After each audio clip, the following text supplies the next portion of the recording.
Tuan guru yang sangat luar biasa yang memotivasi saya hingga saya bisa berdiri di depan sini. Di sini saya akan menyampaikan tentang budaya positif yang telah saya pelajari dari kegiatan guru penggerak.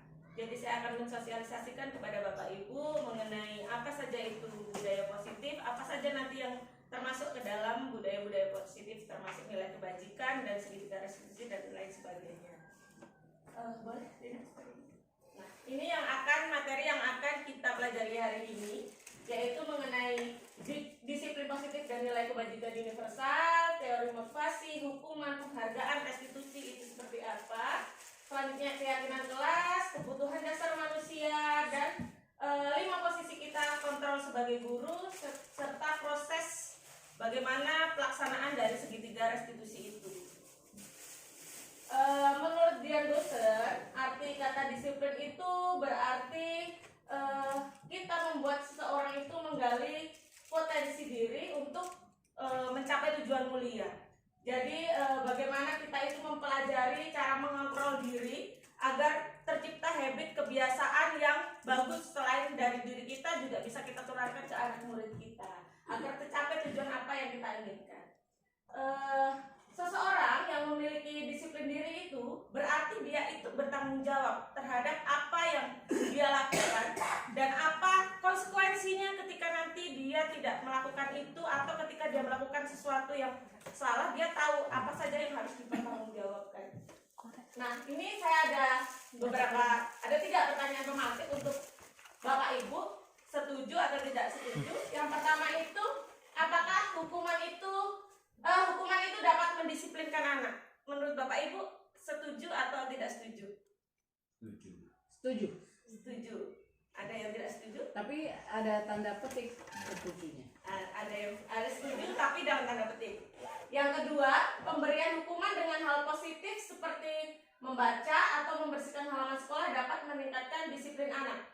Setuju atau tidak setuju? Setuju. Yang ketiga, memberi penghargaan dapat meningkatkan motivasi belajar anak. Setuju.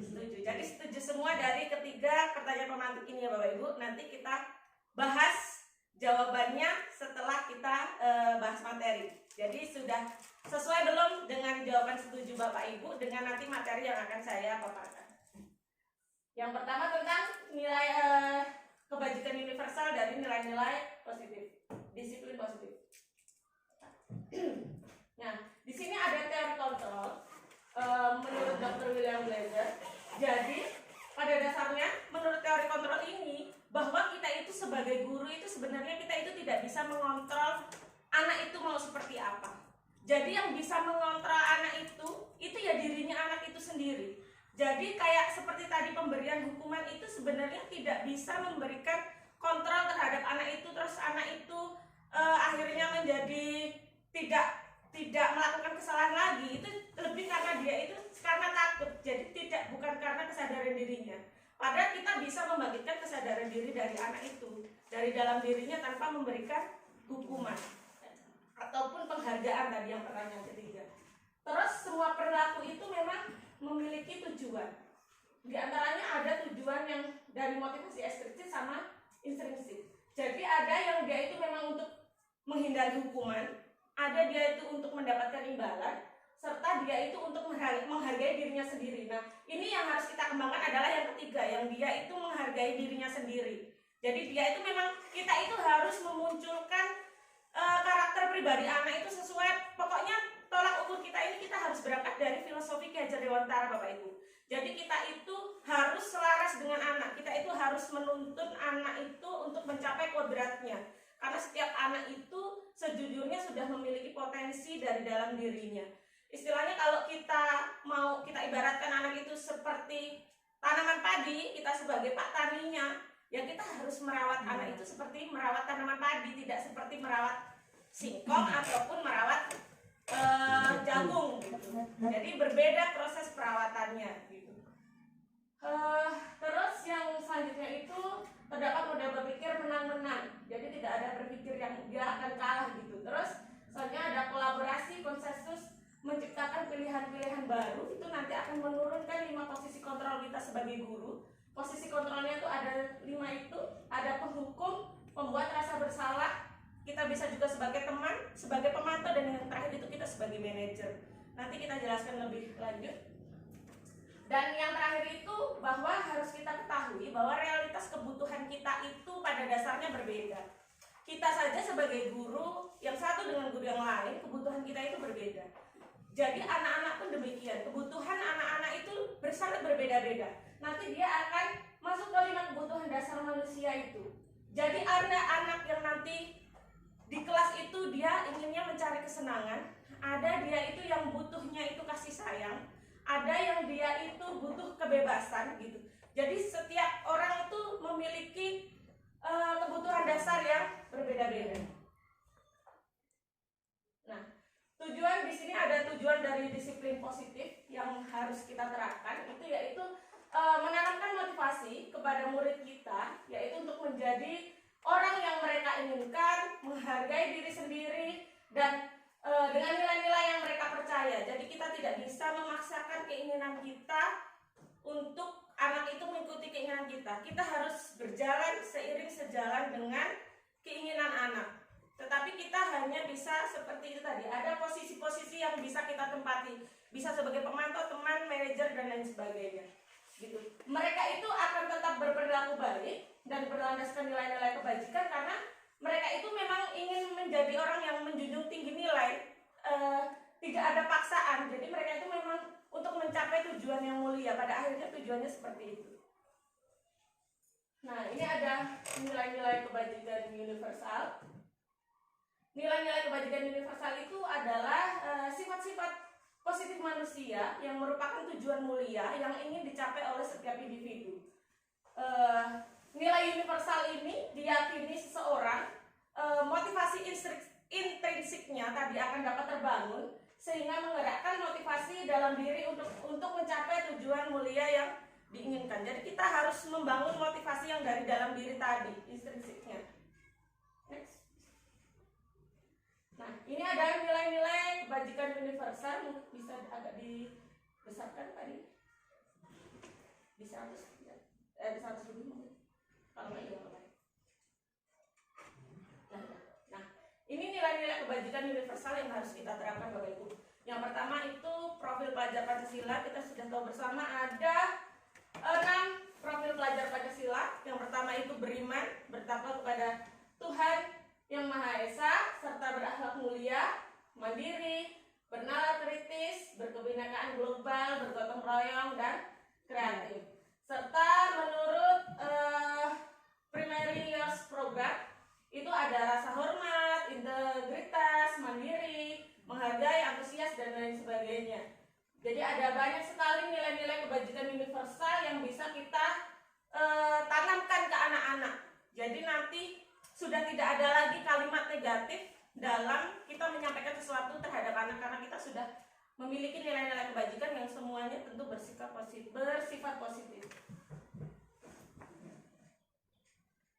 Nah, ini kita masuk ke teori motivasi, hukuman, dan penghargaan serta restitusi. Pada dasarnya setiap manusia itu memiliki motivasi dalam hidup, motivasi perilaku. Ini diantaranya adalah ketika dia melakukan sesuatu itu, dia itu untuk menghindari ketidaknyamanan atau menghindari hukuman tadi, dan dia biasanya untuk mendapatkan imbalan atau penghargaan dari orang lain. Terus yang selanjutnya itu untuk menjadi orang yang mereka inginkan atau menjadi diri mereka sendiri. Jadi menghargai diri mereka sendiri terhadap nilai-nilai yang mereka percaya. Nah, ini hukuman, penghargaan, konsekuensi, dan restitusi. Ini nanti perbedaannya Bapak Ibu. Kalau hukuman itu biasanya itu terencana dan dia itu bersifatnya sepihak.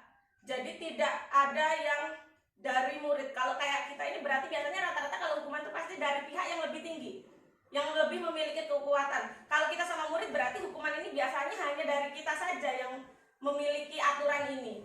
Terus kalau konsekuensi ini ada terencana, tetapi dia itu disepakati bersama. Kita ada diskusi lah dengan anak. Misalnya nanti kalau kamu tidak mengerjakan PR, apa konsekuensinya? Kamu mau seperti apa? Memang sudah ada kesepakatan, tetapi selain itu ada lagi yang lebih positif, yang lebih baik yang bisa kita lakukan selain memberikan hukuman dan konsekuensi terhadap anak. Itu yang ketiga adalah restitusi.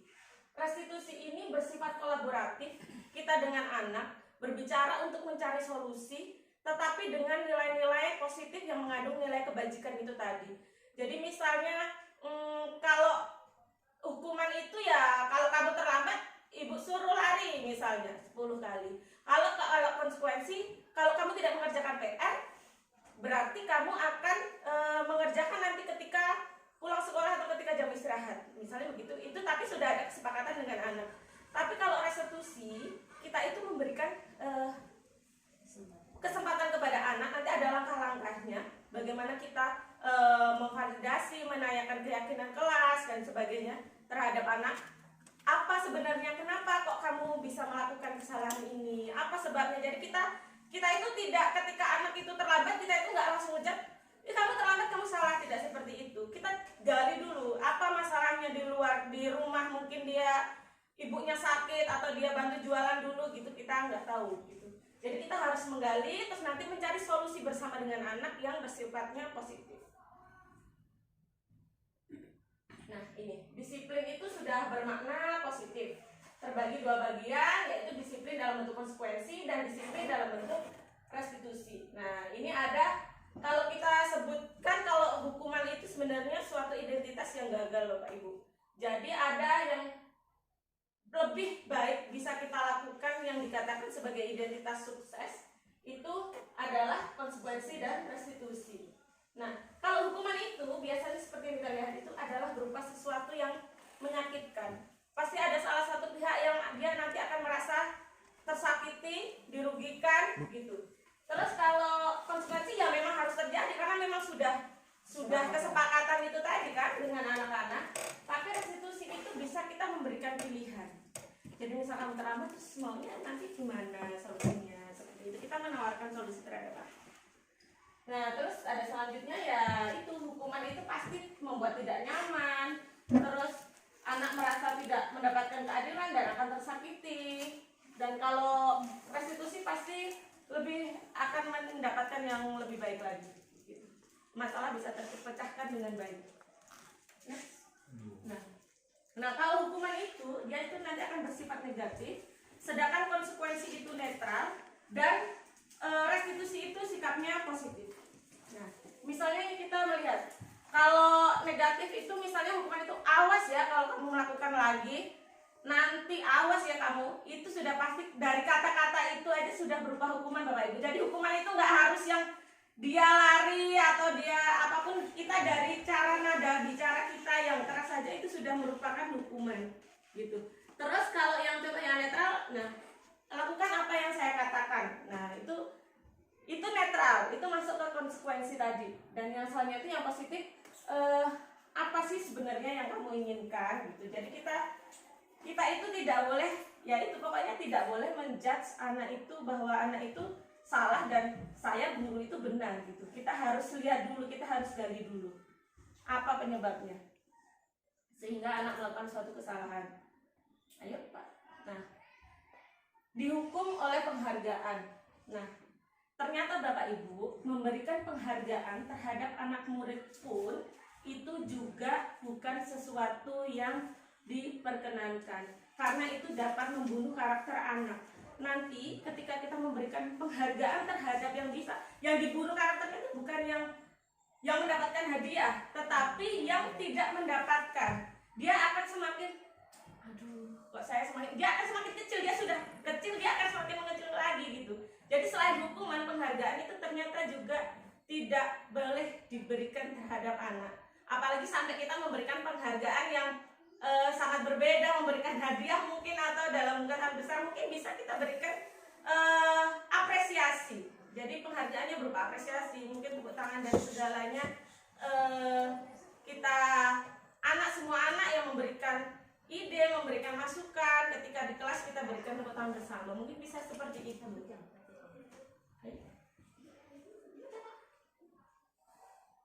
Nah, ini restitusi itu adalah sebuah pendekatan untuk menciptakan disiplin positif. Ini ada beberapa pengertian restitusi menurut para ahli. Jadi diantaranya itu adalah bahwa restitusi itu adalah proses kolaborasi antara guru dan murid untuk menciptakan lingkungan belajar, lingkungan kelas yang disepakati bersama, yang diyakini bersama oleh guru dan murid gitu, tanpa ada yang merasa menjadi korban atau yang menjadi superpower di dalam suatu keyakinan kelas itu.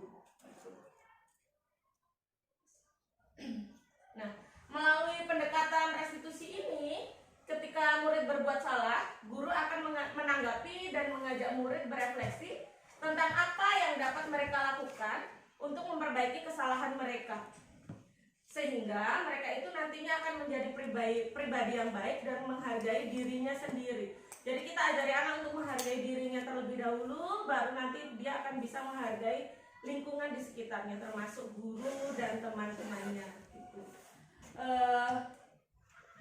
Pendekatan restitusi ini tidak hanya menguntungkan dari si korban tadi, yang kalau kita membuat hukuman akan ada korbannya itu, tetapi ini juga menguntungkan bagi orang yang telah berbuat salah, jadi tidak dihakimi oleh salah satu pihak gitu.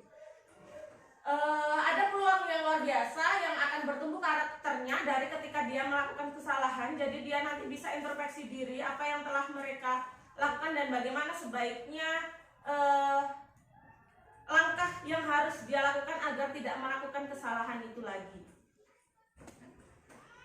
Nah, ini ciri-ciri restitusi yang membedakan dengan program disiplin lainnya, yaitu yang pertama, restitusi itu bukan untuk menebus kesalahan, namun untuk belajar dari kesalahan. Meskipun belajar itu tidak harus selalu dari kesalahan atau tidak perlu kita mengalami kesalahan untuk dapat belajar, Bapak Ibu. Tapi restitusi ini dilakukan ketika memang anak itu sudah berbuat salah.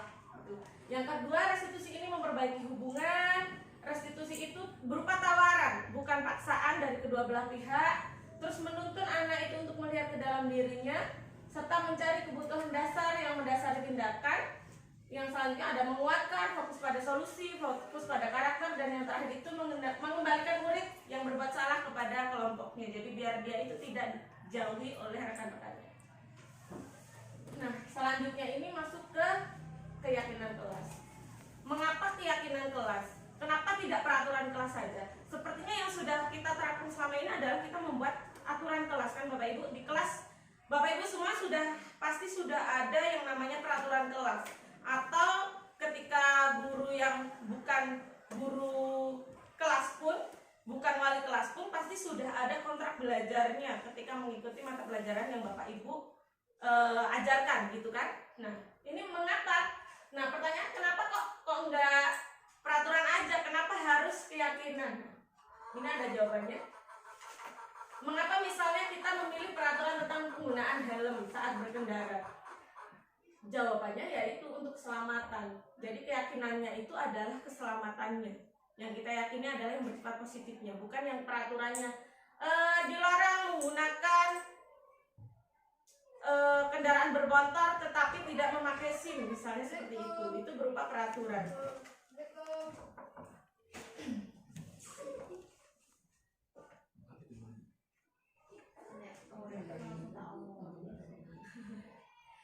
Nah, terus ini ada lagi mengapa kita memiliki peraturan tentang penggunaan masker dan mencuci tangan setiap saat. Itu ya kegunaannya adalah untuk kesehatan kita dan keselamatan kita juga, karena kemarin terkait dengan COVID-19 ya Bapak Ibu. Nilai-nilai keselamatan atau kesehatan ini yang disebut sebagai keyakinan yang kita yakini. Jadi dia itu kata-katanya lebih singkat, lebih simpel, lebih mudah dipahami. Itu keyakinan kelas. Kalau peraturan itu biasanya kalimatnya lebih panjang Bapak Ibu, dan masih ada kata-kata negatif di dalamnya yang berisi dilarang buang sampah sembarangan, dilarang membolos sekolah. Nah, itu masih berupa peraturan ataupun konsekuensi tadi itu. Tapi kita harus merubah kalimat itu menjadi kalimat positif sesimpel mungkin yang kita anggap sebagai keyakinan kelas, yang kita sebut dengan keyakinan itu. Nah, keyakinan tadi itu adalah nilai-nilai kebajikan universal yang tadi sudah banyak, termasuk profil pelajar Pancasila, ada dia berpikir kritis dan sebagainya, keselamatan, kesenangan dan sebagainya. Bisa mana? Nah ini ada peraturan dan ada nilai kebajikan yang dituju. Misalnya mengembalikan barang ke tempatnya, itu nilai kebajikannya adalah bertanggung jawab. Terus misalnya dilarang mengganggu orang lain, nah itu saling menghormati gitu. Dilarang merokok, nah itu berarti kesehatan dan menghormati orang lain, karena tidak semua orang itu merokok gitu. Terus gunakan masker, itu ya kesehatan dan keamanan. Terus dilarang menggunakan narkoba, sudah pasti itu kesehatan, nilai kebajikan. Jadi pokoknya nilai kebajikan itu pasti kata-katanya lebih singkat dan nanti diyakini sebagai keyakinan kelas. Nah, kita masuk ke kebutuhan dasar manusia, Bapak Ibu. Kebutuhan dasar ini adalah kebutuhan yang kita butuhkan, anak murid kita butuhkan. Jadi ada 5 kebutuhan dasar yang harus dimiliki oleh manusia. Yang pertama dan paling utama itu adalah kebutuhan untuk bertahan hidup. Jadi kita sebagai manusia ya memang memiliki butuh kan untuk bertahan hidup. Bagaimana caranya ya dengan makan, dan makannya itu dari mana, dan kita harus bekerja dan lain sebagainya. Yang kedua itu ada kasih sayang dan rasa yang diterima. Terus ada penguasaan, ada kesenangan, dan juga ada kebebasan. Tidak ada orang yang ingin dikekang, tidak ada orang yang ingin dibenci kan Bapak Ibu, pasti inginnya dicintai, inginnya diberikan kebebasan gitu, dan inginnya diberikan kesenangan serta penguasaan.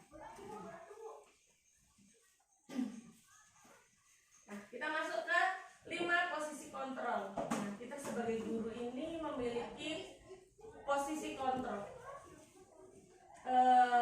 Si Dian Goser mengemukakan bahwa guru perlu meninjau kembali penerapan disiplin di dalam ruang-ruang kelas selama ini. Apakah sudah efektif? Apakah berpusat? Apakah memerdekakan? Atau memandirikan murid? Itu terus bagaimana dan mengapa? Kita nanti koreksi lagi apakah kira-kira murid-murid kita ini sudah merdeka belum ya dengan cara belajar kita? Apakah mereka ini sudah pembelajaran kita sudah efektif? Apakah masih berpusat pada guru saja atau berpusat pada siswa saja? Nanti bisa kita koreksi bersama Bapak Ibu. Nah, ini 5 posisi kontrol itu adalah kita sebagai penghukum, pembuat rasa bersalah, sebagai teman, sebagai pemantau, dan sebagai manajer. Nah, penghukum. Seseorang bisa dikatakan sebagai penghukum itu jika beliau menggunakan hukuman secara fisik maupun verbal seperti yang saya sampaikan tadi. Jadi memberikan hukuman kepada siswa secara fisik, misal disuruh lari atau disuruh push up atau apa, itu sudah pasti itu hukuman melalui fisik. Atau kita membentak dengan suara yang keras, itu sudah pasti juga hukuman tapi secara verbal. Nah, ini contohnya kata-katanya, patuhi aturan saya atau awas ya kamu gitu. Kamu selalu saja salah dan lain sebagainya. Guru ini senantiasa percaya hanya ada satu cara agar pembelajaran itu berhasil, yaitu dengan caranya dia. Itu berarti dia adalah sebagai penghukum. Selanjutnya itu pembuat merasa bersalah. Nah, ini pembuat merasa bersalah ini biasanya seorang guru ini akan pakai suara yang lebih lembut. Tidak pak, kalau tadi penghukum itu suaranya pasti lebih tinggi, lebih berotot. Dia cuma pakai suara lemah lembut biar anak itu berpikir, biar dia tuh merasa membangkitkan rasa bersalah dalam diri anak. Misalnya, ih ibu kecewa banget loh dengan kamu emang nggak kasihan sama ibu udah jauh-jauh nih berangkat dari pagi malah kamu yang bolos. Nah, itu sebenarnya itu kita sedang sebagai pembuat rasa bersalah. Jadi tidak dengan suara keras tetapi dengan suara lembut. Nah ya, tetapi membuat anak itu biar berpikir, biar muncul rasa bersalahnya gitu. Silakan Bu. Nah, yang selanjutnya itu sebagai teman. Nah, di posisi ini guru itu tidak akan menyakiti murid, namun dia itu akan tetap berupaya mengontrol murid, tetapi melalui persuasif, jadi melalui pendekatan. Jadi dia bahasanya ya bahasa seperti teman. Ayolah, tolonglah, ini demi bapak nih. Nah kayak gitu. Terus biasanya sih ini lebih banyak ketawa-ketawa dengan anak, terus tidak marah, pokoknya merangkul gitu. Ya, ya. Kalau kita lihat udah Mas ini udah jiwanya Pak Adil banget, yang sudah sangat berteman sekali dengan anak-anak gitu. Misalnya nanti kita ungkit-ungkit lagi, kamu nggak ingat kemarin udah bapak bantu ini gitu. Tapi nanti dampak buruknya adalah ketika kita, si anak murid tiba-tiba membutuhkan bantuan kita terus kita tidak mau, itu nanti akan timbul rasa kecewa dari si anak murid, karena dia menganggap, ih bapak kan kita udah temenan pak, kok bapak nggak mau bantu saya. Nah, lebih ke kayak gitu. Jadi kita tidak boleh hanya pada satu posisi saja Bapak Ibu, kita harus bisa menempatkan pada posisi manapun. Yang selanjutnya sebagai pemantau, ada guru yang dia itu bertanggung jawab atas perilaku anak-anak itu, tapi hanya sekedar melihat dari jauh saja gitu. Kita hanya nanti pakainya dengan sanksi atau konsekuensi yang telah kita buat gitu. Biasanya kita kembalikan lagi kan, ya kan, kenapa kok nggak bawa baju olahraga, kan tahu peraturannya gimana kan gitu. Kita hanya sekedar melihat saja, memantau saja si anak-anak itu seperti apa gitu. Terus tahu kan sanksi atau konsekuensinya gitu. Nah, seorang pemantau sangat mengandalkan perhitungan, catatan, data ya. Namanya mantau ya Bapak Ibu. Jadi pasti ada data-data real, seperti anak nanti yang sudah berapa kali tidak berangkat sekolah gitu kan, pasti kita melakukan pemanggilan gitu. Sudah dipantau, ada buktinya semuanya gitu. Jadi kita nggak cuma omong kosong, katanya si A kata si B gitu. Kita ada bukti tercatatnya gitu. Silakan. Nah, ya ini posisi yang paling bagus kita sebagai guru itu adalah posisi manajer. Di mana posisi ini adalah guru berbuat sesuatu bersama dengan murid, mempersilahkan murid mempertanggungjawabkan perilakunya, mendukung murid agar menemukan solusi atas permasalahannya sendiri. Nah, ini nanti yang perlu kita terapkan dalam kita melakukan kegiatan segitiga restitusi. Jadi kita nanti ketika murid melakukan kesalahan itu, kita akan memanggil, dan tanpa kita marah-marah, tanpa kita pakai suara sebagai penghukum ataupun pembuat rasa bersalah tadi yang lemah lembut, kita tanyakan kenapa terlambat, apa masalahnya, kita cari solusi bersama, dan kita tekankan bahwa memang setiap orang itu memang pernah melakukan kesalahan gitu. Tidak ada manusia yang tidak pernah melakukan kesalahan. Tetapi bagaimana cara agar kesalahan tersebut tidak bisa terulang, nah itu nanti yang kita carikan solusi bersama dengan anak. Anak nanti diminta untuk mencari solusi sendiri bagaimana biar dia tidak terlambat lagi gitu misalnya. Nah ini murid kan kembali berkata seperti ini, kan kita sudah punya keyakinan kelas. Kamu tahu kalau terlambat itu berarti kamu sudah tidak mentaati keyakinan yang kelas yang telah kita miliki bersama, yang telah kita sepakati bersama, seperti itu. Yang pasti posisi manajer ini lebih kompleks daripada posisi yang lainnya, karena dia nanti akan melibatkan peserta didik secara pendekatan persuasif tadi, tetapi dengan baik-baik gitu. Kita akan menggali apa permasalahan yang ada dalam murid tersebut. Nah, ini langkah-langkah segitiga restitusi. Yang pertama itu ada menstabilkan identitas, yaitu dengan pakai teori kontrolnya itu kita semua orang pasti pernah melakukan kesalahan. Nah, dengan begitu tuh anak merasa, oh berarti memang ya Bapak Ibu Guru, maksudnya saya ini tidak dihakimi gitu loh. Bapak Ibu Guru mengakui saya salah, tetapi saya tidak dihakimi gitu. Yang kedua itu validasi tindakan yang salah. Kita tanyakan, kenapa kok kamu tadi terlambatnya tuh kenapa? Masalahnya apa? Kamu tahu kan kalau kamu terlambat? Nah, kita tanyakan itu validasi karena memang dia itu salah. Tetapi kita tanyakan seperti apa alasan yang nanti akan dia kemukakan. Terus yang selanjutnya itu menanyakan keyakinan. Nah itu tadi, keyakinan kelas yang sudah kita sepakati tadi apa, nanti kita kemukakan kembali solusinya seperti apa. Akhirnya nanti ketemulah kita peran kita sebagai manajer di situ, sehingga anak tidak melakukan perbuatannya yang terlambat tadi. Langkah-langkahnya menstabilkan identitas, validasi kebutuhan, serta menanyakan keyakinan. Ini pertanyaannya, kalau menstabilkan itu, yaitu semua orang pasti pernah melakukan kesalahan. Kamu bukan satu-satunya yang pernah melakukan ini, gitu. Terus kalau validasi kebutuhannya itu adalah, adakah cara yang efektif untuk mendapatkan apa yang kamu butuhkan ini? Terus alasannya apa? Dan selanjutnya itu menanyakan keyakinan, nilai-nilai yang telah kita sepakati tadi. Terus kamu ingin menjadi orang yang seperti apa nantinya? Itu masuk ke menanyakan keyakinan.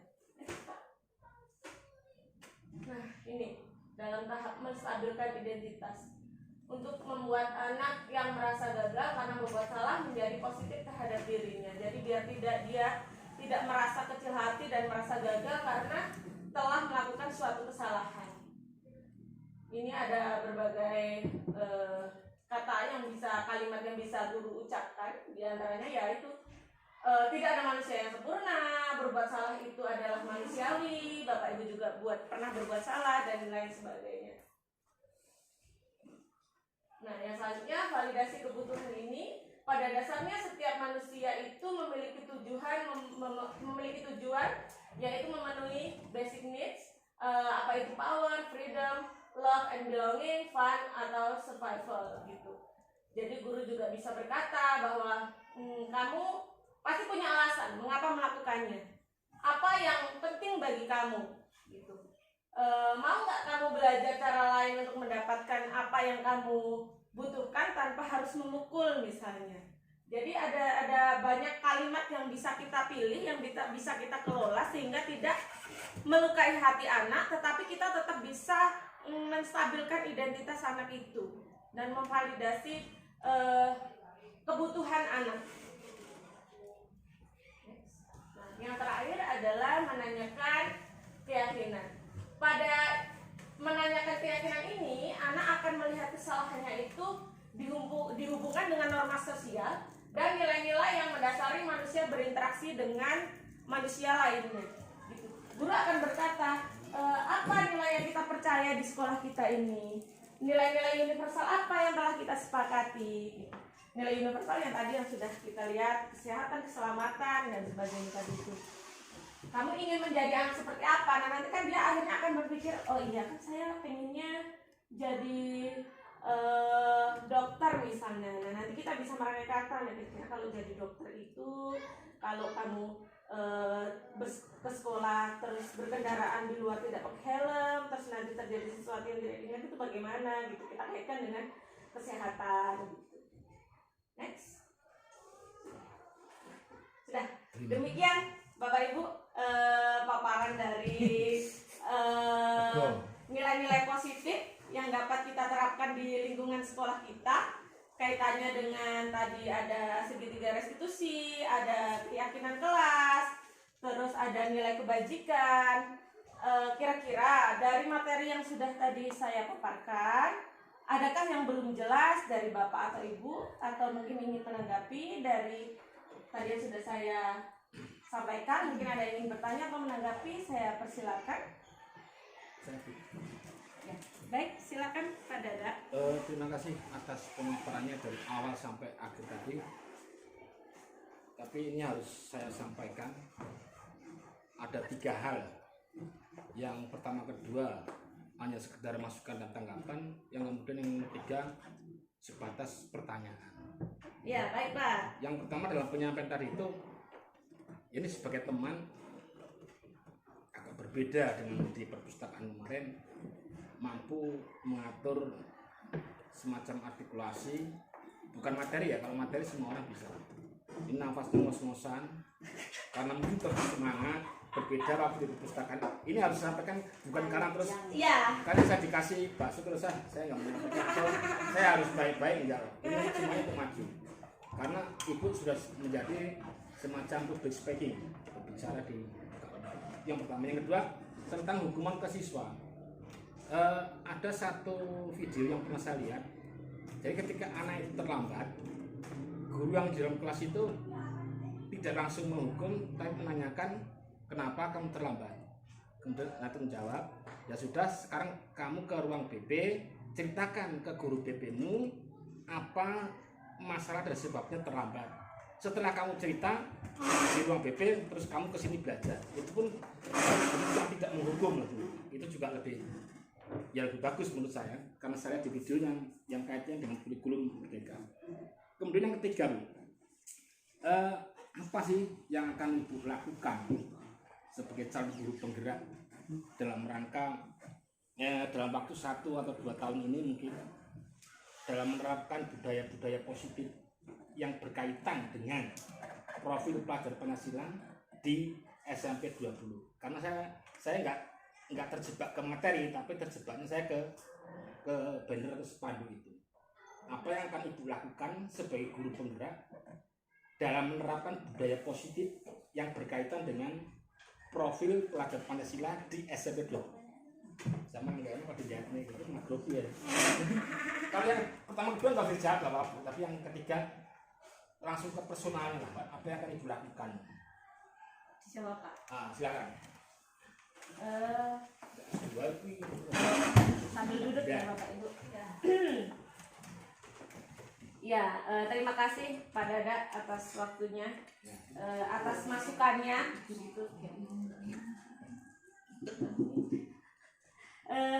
Jadi yang pertama tadi masukan dari Pak Dada, terima kasih banyak. Ya, saya memang terasa sangat saya menghabiskan materinya masih banyak sekali ini yang harus disampaikan gitu. Oh ternyata cepat juga sudah habis gitu. Terima kasih. Nanti saya akan belajar lebih banyak lagi bagaimana cara mengatur waktu, pernafasan, artikulasi dan sebagainya. Terus yang selanjutnya tadi kaitan video yang pernah Bapak lihat di YouTube atau di mana, bahwa ketika ada anak terlambat diserahkan ke guru BK untuk menyelesaikan permasalahannya terkait keterlambatannya, terus selanjutnya kembali lagi ke dalam kelas. Nah itu sudah salah satu termasuk langkah dari segitiga restitusi itu tadi Pak. Bisa jadi guru BK itu memang sudah menerapkan itu. Jadi bagus sih gurunya itu tidak langsung marah-marah, tidak langsung menghukum di kelas atau anak disuruh lari keliling lapangan atau apa gitu, tetapi diserahkan langsung ke guru BK agar mungkin ditangani dengan guru BK atau guru piket yang ada hari itu, bisa jadi gitu. Tetapi guru BK ataupun guru piketnya pun juga tentunya tidak memberikan hukuman seharusnya, mungkin lebih ke itu tadi, kita harus melakukan pendekatan secara persuasif terhadap anak, dicarikan dulu masalahnya kenapa, solusinya gimana, maunya seperti apa gitu. Karena pada dasarnya memang anak itu kan dia sudah memiliki nalar yang bagus gitu. Kalau memang kita latih, kita pancing cara dia berbicara, menyampaikan itu. Nah, terus yang selanjutnya itu kaitan dengan rencana saya terkait dengan banner tentang budaya positif. Kira-kira nanti kalau saya jadi CJP ini apa yang akan saya lakukan 1-2 tahun ke depan di SMP kita ini terkait dengan profil pelajar Pancasila. Itu tentunya profil pelajar Pancasila ada beberapa ya Pak, ada mandiri, bernalar kritis, bertakwa kepada Tuhan. Mungkin nanti bisa kita mulai awal itu dengan kita membiasakan anak dengan sholat duha berjamaah, mungkin karena nanti kalau sudah ada lokal yang bisa kita pakai, karena memang kita belum ada musola, tapi kalau nanti ada lokal baru itu yang bisa kita pakai, kita bisa menerapkan itu Pak, rencana jangka pendeknya. Terus yang pasti bagaimana kolaborasi anak-anak itu kita terkait dengan nanti kegiatan P5 kita yang tadi sudah diusulkan dengan Bu Yuni, Bu Farma dan Bapak Ibu guru yang lain gitu, tentang penanggulangan sampah yang ada di sekolah kita. Bagaimana anak itu biar nantinya kalau buang sampah itu ya nggak sembarangan lagi gitu, dan kita ajari anak untuk bisa mengelompokkan sampah itu berdasarkan kelompoknya masing-masing. Kita sediakan tong-tong itu, nanti kita berikan tulisan biar dia tahu organik itu yang mana, anorganik yang mana gitu. Terus nanti kita bisa olah dari sampah itu Pak. Kalau yang organik bisa kita jadikan kompos, yang anorganik itu sebenarnya kita bisa daur ulang, kita buat kerajinan prakarya itu sebenarnya bisa ya Bapak Ibu, kayak dari plastik-plastik, sedotan dan sebagainya. Itu nanti kita bisa berperan dengan guru prakarya ataupun Bapak Ibu guru yang lain yang ingin berperan, ya tidak masalah, justru sangat bagus. Kita selain siswa yang berkolaborasi, kita juga berkolaborasi gitu. Terus yang selanjutnya, saya itu pengen juga untuk membuat mading sekolah gitu Bapak Ibu. beberapa yang belum bisa membaca gitu. Kemarin Bu Yuni sudah mengajari anak sampai di bawah perpus gitu. Nah itu bagaimana nanti kalau yang anak-anak yang sudah memang mereka ada basic, ada bakat di bidang apapun lah, mading itu bisa kita ini ya Bapak Ibu, bisa tidak harus selalu hanya puisi ataupun cerpen kan. Misalnya anak itu ada yang pintar menggambar, nanti bisa kita minta dan kita tempelkan, nanti kita taruh di depan sini, kita madingnya satu aja dulu gitu Bapak Ibu, jadi tidak harus per kelas. Kalau mungkin sekolah yang sudah besar dia bisa pakai per kelas, terus nanti kita suruh anak membuat karya, kita tempelkan di sini, jadi semuanya bisa melihat. Jadi nanti mungkin dari anak itu akan muncul rasa bangga, seneng, apalagi kalau sampai karyanya sudah bisa ditampilkan dan dilihat gitu Bapak Ibu. Jadi kalau yang lain kan nanti akhirnya akan jadi termotivasi, bisa ikut berperan seperti itu sih Pak. Sejauh ini masih itu bayang-bayang saya sebagai guru penggerak. Nanti sambil berjalan mungkin ada usulan dari Bapak Ibu, kita bergerak bersama, karena kalau saya bergerak sendiri juga semuanya itu tidak akan mungkin bisa terjadi tanpa dukungan dari Bapak Ibu semua gitu. Termasuk dari Bapak Kepala Sekolah, Bapak Ibu Dewan Guru, stakeholder lah, dari TU, dari penjaga, semuanya harus bekerja sama biar agar rencana nilai-nilai budaya positif yang ingin kita tanamkan terhadap sekolah itu kita dapat wujudkan bersama-sama. Karena bagaimanapun kan sekolah ini adalah milik kita bersama gitu Bapak Ibu. Maju tidaknya, mau tenggelam ataupun dia bangkit terbang tinggi ke angkasa juga itu adalah bagaimana peran kita bersama. Bagaimana Pak? Ya, sangat. Udah puas, cukup puas. Cukup puas. Aku buat permen itu. Jawabannya sudah tepat sasaran. Gimana Pak? Jawabannya sudah tepat sasaran. Kalau modal dinding itu memang lama banget tuh, cita-cita dan harapan. Kadang ya terbentuk dengan dana, mau beli tripleknya, kacanya, hanya angan-angan yang benar dengan ibu selaku calon guru penggerak dan akan jadi guru penggerak bisa mendorong ke arah itu. Kamu itu aja. Sama bendahara sekalian. Silakan yang lain, saya tak makan itu. Ambil lah. Baik, terima kasih Bapak Ibu. Mungkin ada lagi yang lainnya. Saya, ya Bu, silakan Bu. Bu Rini. Assalamualaikum warahmatullahi wabarakatuh. Waalaikumsalam warahmatullahi wabarakatuh. Terima kasih kepada Bu Reni yang merupakan calon guru penggerak Angkatan 9. Kami semua berdoa di sini semoga selalu sukses dan tetap semangat. Amin. Dan mudah-mudahan menjadi guru penggerak yang memang diharapkan oleh negara. Ada yang mau saya tanyakan.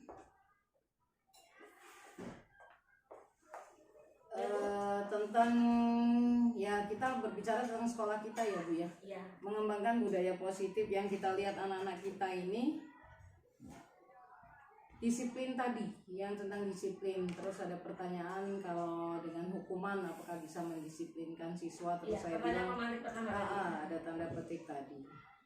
Yang kita lihat di sini siswa-siswa di sini ini kan apa yang kita nggak bisa, apa karena kesulitan kita untuk membuat anak-anak itu mempunyai satu budaya yang memang budaya positif seperti dalam masuk dalam mengikuti kegiatan belajar atau absensi. Nah, kita kan sering lihat anak-anak kita ini suka tidak masuk. Nah, bagaimana caranya kita kalau tidak dengan memberikan satu hukuman yang tidak berupa fisik, kan itu juga kan nggak boleh, yang namanya hukuman mau dia nggak berupa fisik pun tidak boleh tuh. Terus yang saya sempat bingung tadi, bagaimana cara mengatasi anak-anak di sini dalam mereka supaya punya budaya positif gitu. Budaya positifnya nggak usah jauh-jauh deh, masuk dengan rajin saja, berseragam yang rapi saja gitu, mengikuti kegiatan belajar gitu. Nah, jadi kalaupun kita bersama-sama di sini, sama-sama bisa bekerja sama, untuk mengembangkan budaya positif untuk anak-anak kita saja yang di sini gitu. Jadi itu saja kepada Bu Reni saya mohon apa ya satu tanggapannya. Terima kasih. Ya, baik, terima kasih Bu Rini.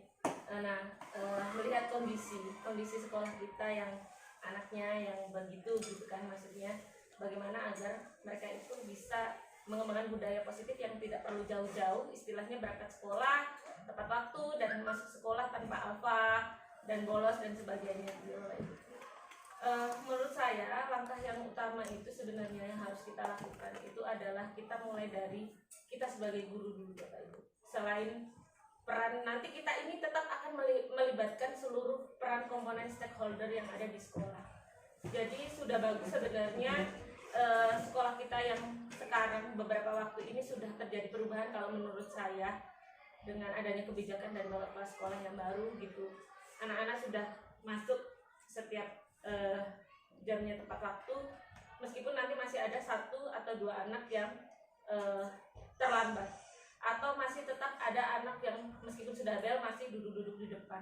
Sebenarnya menurut saya kuncinya itu ada pada kita Bapak Ibu sebagai guru. Asal kita itu ketika bel kita juga sudah masuk, menurut saya anak-anak itu pastinya juga nanti akan ikut masuk ke dalam kelas gitu.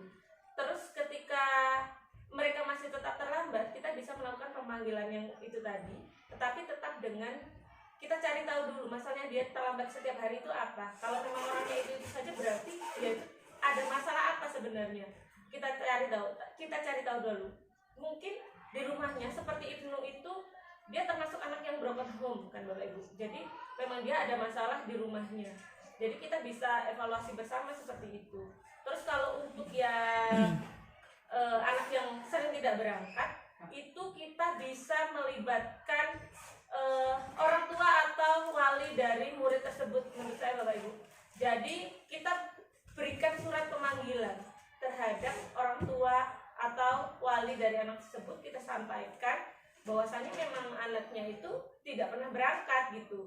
Kita konfirmasi dari rumah dari sekolah ke rumahnya, apakah memang dia itu sakit atau memang dia tidak berangkat, atau dari rumah berangkat tetapi tidak sampai sekolah. Itu perlunya komunikasi kita dengan orang tua juga Bapak Ibu, karena ya ini anak kita bersama kan, bukan anak kita sebagai guru saja gitu. Ada orang tua di rumah yang perannya itu jamnya lebih banyak daripada kita yang ada di sekolah. Jadi mungkin lebih ke komunikasi kita dengan wali muridnya Bu Rini menurut saya yang harus kita perbaiki. Mungkin bisa kita lewat chat grup kelas yang sudah kita bentuk, ataupun memang kalau sudah lebih dari 3 atau 4 kali dia alfa, kita langsung kontrol, kita lakukan pemanggilan, dan kita bisa kerjasama juga dengan guru BK gitu. Semuanya saya yakin bisa berubah kok Bu, asal kita mau berjalan bersama-sama bareng-bareng gitu. Tidak saling apa ya,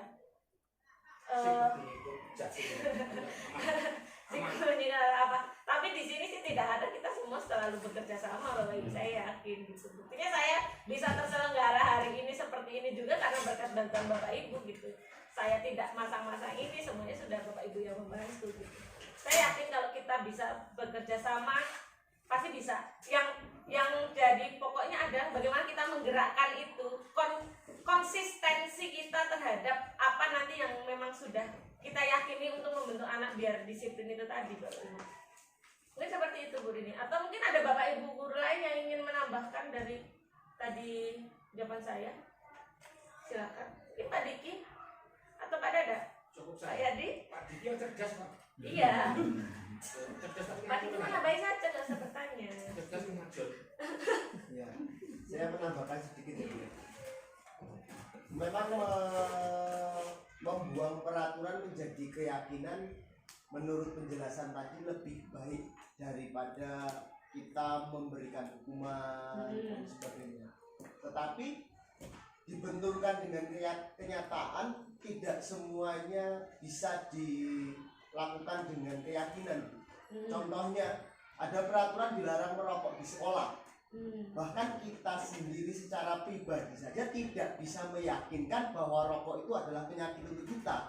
itulah yang terjadi Waspada. seperti itu. Jadi nggak, iya, jadi memang benar-benar budaya positif ini harus berasal dari diri kita masing-masing. Iya. Kalau kita tidak bisa menerapkan budaya positif kepada diri kita masing-masing, bagaimana kita mengajarkan untuk anak didik kita? Simpelnya seperti itu. Nah, karena terbentur dengan kenyataan tadi, maka kita balik lagi, Bu. Tidak bisa ke keyakinan, jadinya ke peraturan tadi, kembali lagi. Tapi lama-lama kita harus tetap berubah ke keyakinan, Pak. Ya, secara Perlahan mungkin Ya, gitu. secara- Tidak langsung kita hari ini begini terus besok jadi begitu. Ya itu karena namanya apa ya? Namanya habit, kebiasaan itu kan ya memang harus dibiasakan dulu. Kayak kita bangun pagi aja, kita harus 21 hari loh kita harus bangun pagi biar besok tiba-tiba mata itu subuh sudah melek. Itu kan karena memang habit. Kalau sehari 2 hari itu belum bisa jadikan kebiasaan. Terus saya setuju memang awal kunci semua dari apa yang terjadi itu ya muaranya itu ke diri kita masing-masing Bapak Ibu. Termasuk anak itu pun mereka juga kembali ke anak itu sendiri. Kalau dia tetap tidak ada perasaan menyadari rasa bersalah dalam dirinya ya tidak akan bisa. Nah tugas kita adalah membangkitkan perasaan dia untuk sadar akan dia itu sebenarnya kamu itu masih punya perasaan hal kecilmu yang bisa dikulik-kulik, yang bisa kita sadarkan seperti itu. Jadi seperti itu. Ada lagi Bapak Ibu yang ingin menanggapi? Tapi Bu Reni, ternyata Iya Bu. Iya. dengan penerapan yang kita hukuman itu tidak bisa kita lakukan, malah sekarang ini siswa-siswa itu dalam ya tujuannya ke membentuk karakter ya. Iya. Intinya kan mesti Nah, sekarang ini karakter. sekolah itu membentuk karakter siswa itu. Tapi ternyata anak-anak itu kita lihat sendiri dengan adanya kita tidak memberikan hukuman sebagai sanksi, hanya ya peneguran aja kan nggak boleh. Dan jangankan cara fisik, peneguran yang tadi itu awas ya begitu kan itu tidak boleh. Iya itu. Nah itu kan verbal. itu udah nggak boleh. Tapi kenyataannya anak-anak sekarang itu tidak ada rasa, ya bukan karena kita untuk ditakuti, tapi mereka itu tidak merasa bahwa oh saya ini salah loh harus berubah itu. Kalau kita tidak memang menegur agak seperti apa ya, mungkin ya itu tadi dengan teguran aja merupakan hukuman. Jadi kita sebagai guru untuk saat ini apa sih yang harus kita lakukan gitu. Karena dengan kenyataan bahwa hukuman itu tidak boleh, ternyata anak-anak di dalam dunia kenyataannya malah menjadi anak yang tidak punya aturan. Itu bagaimana? Iya ya kalau kembali lagi dengan teori keyakinan kelas, restitusi dan profil pelajar Pancasila yang berkiblat pada Ki Hajar Dewantara Bu, memang tetap hukuman seperti apapun tidak akan pernah boleh gitu. Karena itu akan mencederai atau melukai perasaan anak dan mental anak gitu. Yaitu kita tetap harus membiasakan bagaimana kita membuat suatu keyakinan kelas, keyakinan anak itu bagaimana dia itu dapat berubah ya. Mungkin memang prosesnya tidak mudah dan tidak cepat, tetapi pasti nanti suatu ketika akan berubah menjadi lebih baik gitu. Ya kita tetap harus berubah pelan-pelan dan bersama-sama, bukan ya memang tidak bisa lagi kita mau pakai cara kekerasan atau apa. Kalau zaman dulu ya iya memang seperti itu dan memang ya bisa dilihat hasilnya anak biasanya lebih ini, tapi dia jatuhnya hanya dia ketika dia tidak melakukan kesalahan itu karena dia takut saja gitu. Tidak ada perasaan yang kita tuh mau memunculkan yang ini memang salah gitu. Jadi tidak hanya di sekolah, besok lagi di tempat lain tuh biar terbiasa. Dia tahu kalau ini tuh memang nggak boleh gitu. Itu yang kita ini perlu tanamkan. Ya memang tidak akan pernah boleh Bu menghukum anak sampai apalagi sampai fisik gitu. Silakan. Oke, Bu, mohon kesempatannya sekali.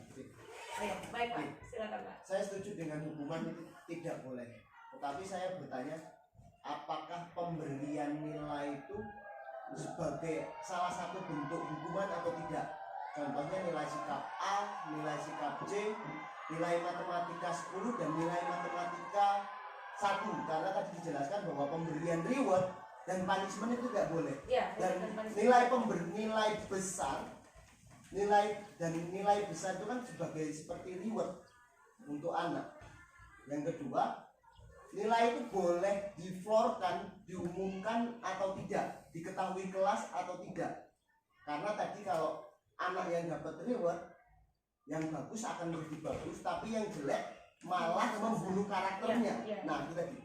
Nah, kalau masalah kaitan nilai itu biarkan itu menjadi hak masing-masing anak, Pak. Kita tidak perlu mengumumkan peringkat 1 adalah si A, peringkat 2 adalah si B, itu tidak berlaku, Pak. Semua anak memang memiliki kemampuan yang berbeda gitu. Jadi nilai dengan reward itu berbeda, Pak. Karena nilai itu didapat dari dia hasil usaha dia. Kalau reward itu sifatnya tidak wajib, kalau nilai itu memang wajib karena dia sudah melakukan suatu tugas, dia sudah melaksanakan ujian kompetensi dan dia wajib mengikuti kompetensi dan dia berhak mendapatkan nilai gitu. Tetapi ketika dia berhak mendapatkan nilai, belum tentu dia itu berhak mendapatkan reward gitu. Reward berbeda dengan yang nilai itu tadi, Pak.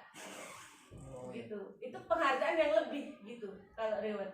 Dan itu bisa kita berikan kepada siapapun sebenarnya. Termasuk yang nilai paling rendah pun sebenarnya bisa kita berikan reward kan kalau kita mau gitu. Karena itu hanya kebijakan kita sebagai guru saja gitu. Usia kamu sekarang mau ikut ulangan. Nah, iya gitu, Bu.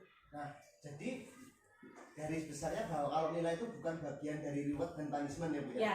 Tapi saat ada nilai anak bagus, boleh nggak kita berikan pujian jadinya? Tidak perlu diungkapkan, Pak. Berarti Jangan. hanya biarkan saja berlalu. Iya. Kalau memang mau memberikan pujinya harus semua. Jangan hanya yang nilainya besar saja.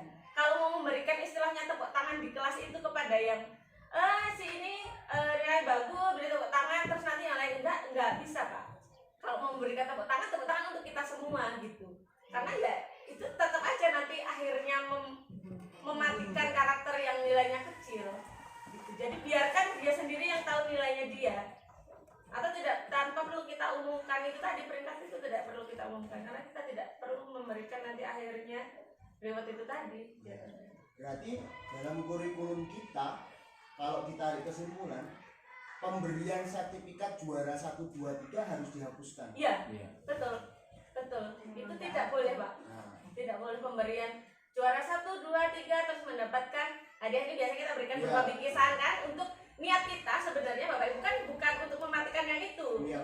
Tetapi kita memberikan yang lainnya agar termotivasi lebih semangat gitu. Tetapi kita di sini harus mengantisipasi terhadap yang kecil hati ataupun apa dan dia menjadi semakin kecil itu.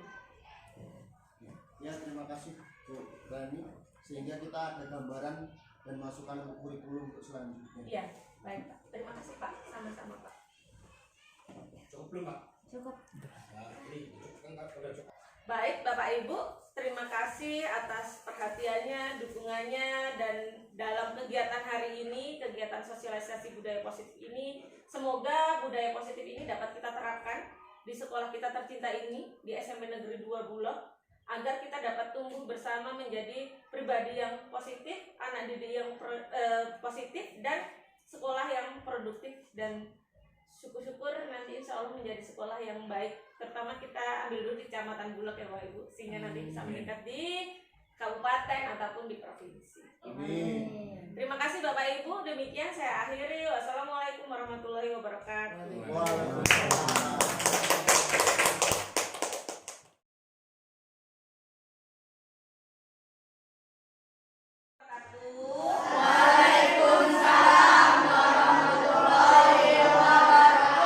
Selamat siang anak-anak. Gimana kabarnya hari ini? Baik. Sehat semua? Sehat. Sudah makan? Sudah jajan? Sudah. Habisnya masih? Habis? Oke. Pada mata pelajaran hari ini, mata pelajaran PPKN hari ini kita akan membentuk yang namanya keyakinan kelas. Jadi nanti kita membentuk keyakinan kelas terlebih dahulu, baru setelah itu kita melanjutkan pelajaran. Nah, tahu nggak keyakinan kelas itu apa? Enggak. Kalau peraturan kelas tahu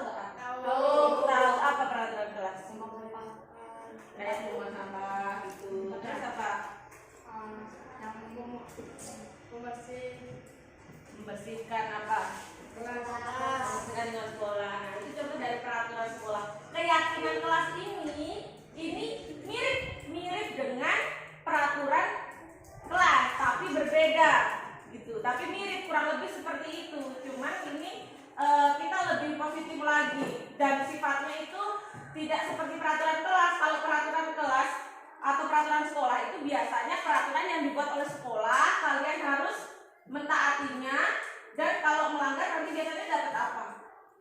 Dapat hukuman kan? Nah, kalau keyakinan kelas nanti tidak seperti itu. Keyakinan kelas itu nanti seperti peraturan, tetapi yang membuat adalah kalian sendiri sama ibu, nanti bareng-bareng ibu pandu. Nah, keyakinan kelas itu harus kita sepakati, kita harus berjanji untuk melaksanakannya dan tidak melanggarnya gitu. Kita harus melaksanakan keyakinan kelas itu yang nanti yang telah kita sepakati. Jadi kurang lebih tahu kan keyakinan kelas itu seperti apa? Tahu. Nah, terus ibu pengen tahu, kalian di kelas ini pengen nggak kelasnya tuh ada cita-cita nggak kelasnya tuh pengennya yang seperti apa? Bu, saya pengen kelasnya tuh bersih bu, gitu. Apa bu, saya pengen kelasnya itu yang ini bu, nggak ada yang nakal, nggak ada yang bully-bully nama bapak saya. Nah, misalnya kayak gitu. Pengennya kalian apa? Nanti bisa kalian tuliskan di sini satu saja keinginan harapan kalian itu apa di dalam kelas 7-2 ini. Gitu. Mengerti? Nanti kalau sudah menuliskan satu harapan kalian apa saja bebas, itu sesuai keinginan hati kalian, nanti kita tempelkan di depan di sini, nanti kita tempel di sini, terus kita akan membentuk apa yang namanya keyakinan kelas itu. Oke? Bisa dimulai? Bisa. Putra, bantu ibu bagikan yang sebelah sana. Satu orang satu ya, Put.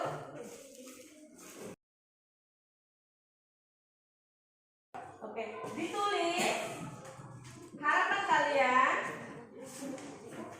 Bisa? Oke, lanjut. Terima kasih banyak. Tulis tadi yang ibu maksud keinginan kalian, harapan kalian apa di kertas yang berwarna, biar kita berwarna-warni. Jadi tulis keinginan kalian apa yang nanti akan dijadikan keyakinan kelas. Oke, silahkan ditulis.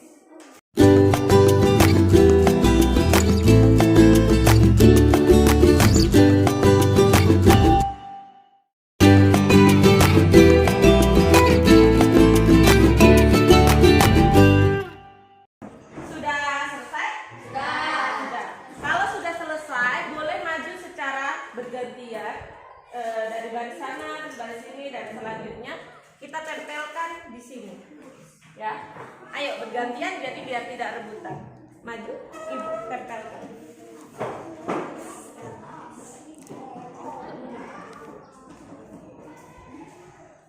Oke.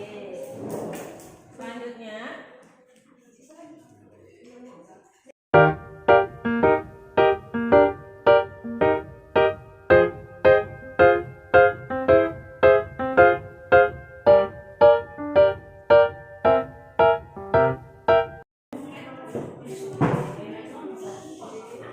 Ada lagi yang belum? Apa sudah semua?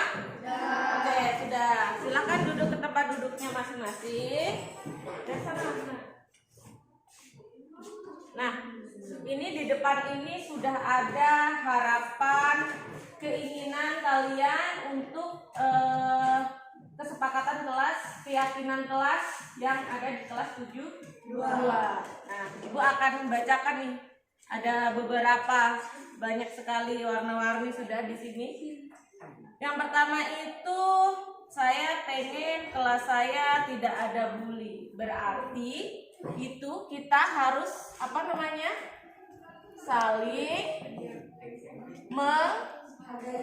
menghargai. Terus saya ingin kelas 7-2 bersih dan nyaman. Berarti kebersihan.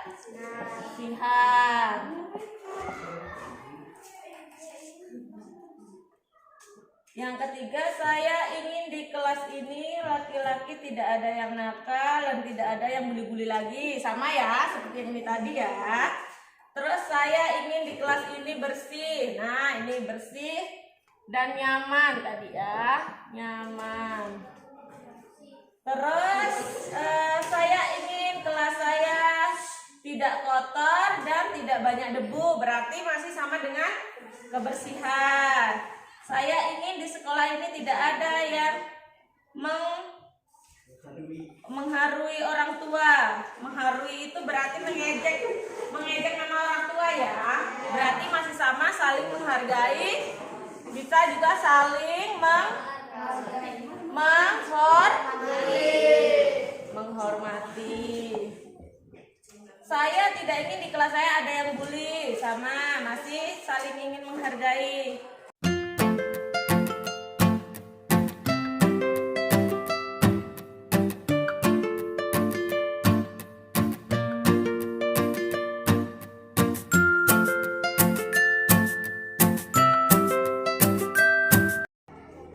Jadi ini kesepakatan kelas yang sudah kita bentuk.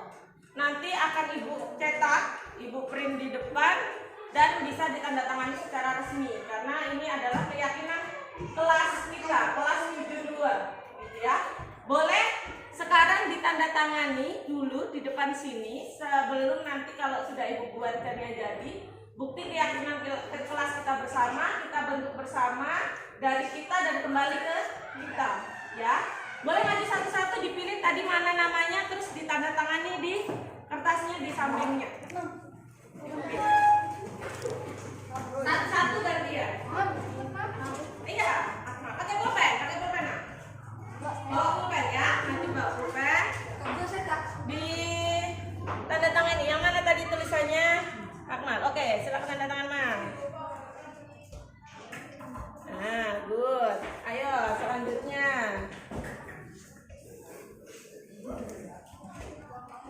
Masih ingat kan tulisannya sendiri yang mana? Masih.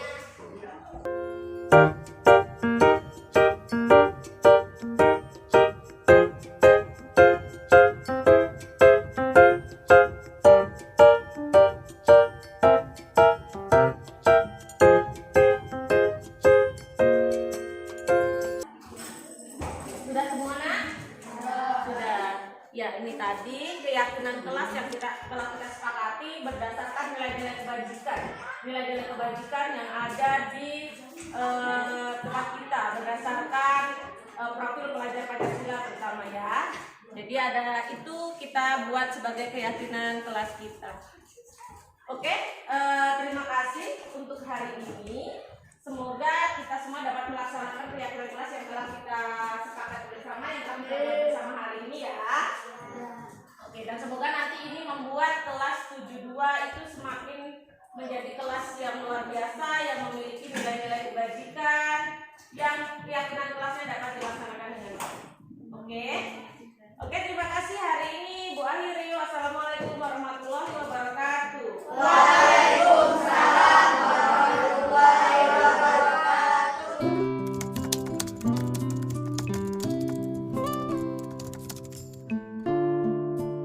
Assalamualaikum warahmatullahi wabarakatuh. Nama saya Akmal Ramadan dari kelas 72.